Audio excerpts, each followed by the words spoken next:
کہ ہمارے صاحب اختیار، صاحب اقتدار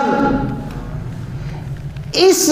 پریشان کن مسئلے کو حل کرنے میں ذرہ برابر بھی سنجیدہ نہیں ہے۔ محض ایک دوسرے پہ الزام، محض ایک دوسرے پہ ذمہ داری ڈال کے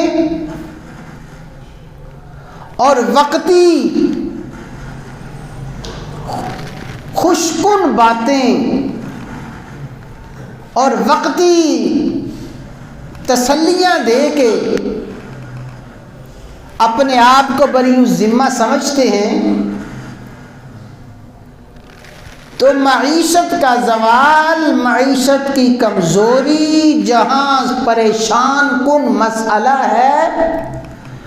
اس سے بڑا پریشان کن مسئلہ یہ ہے کہ ہمارے صاحب اقتدار اس مسئلے کو حل کرنے میں سنجیدہ نہیں ہے۔